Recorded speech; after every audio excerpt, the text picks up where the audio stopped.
आपण पाहत आहात BV महाराष्ट्र न्यूज, खबरबात महाराष्ट्राची।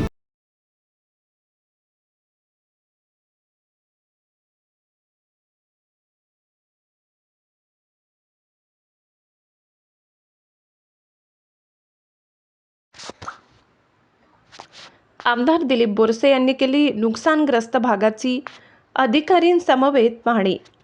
आराई दिनांक 17-18 मार्च रोजी बागलाण तालुक्यातील ताहाराबाद नामपूर मोसम खोऱ्यात काही ठिकाणी अचानक अवकाळी पावसाने कांदा गहू इतर पिकांना झोडपले।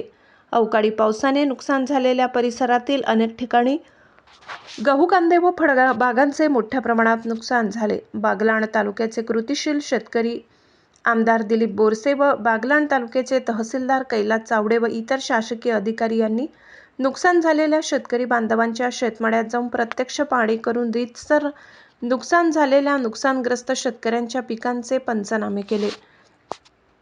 बागलाण तालुक्यातील दरेगाव, नांदिण, जायखेडा, ब्राह्मणपाडे, कोटबेल, वाईगाव परिसरात काल सायंकाळी गारपीट व अवकाळी पाऊस झाल्याने कांदा, गहू, डाळिंब, टोमॅटो, मिरची व भाजीपाला पिकाचे मोठ्या प्रमाणात नुकसान झाले।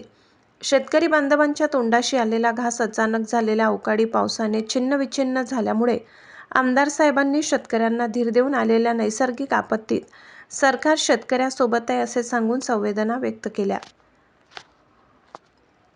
बागलाण तालुक्याचे आमदार दिलीप बोरसे यांनी स्वतः नुकसानग्रस्त शेतकऱ्यांना भेटी दिल्या, तसेच कृषी व महसूल विभागाच्या अधिकाऱ्यांसमवेत स्वतः आमदार दिलीप बोरसे यांनी प्रत्यक्ष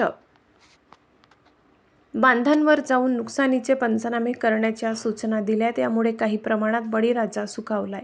BV न्यूज महाराष्ट्रासाठी कैलास पवार।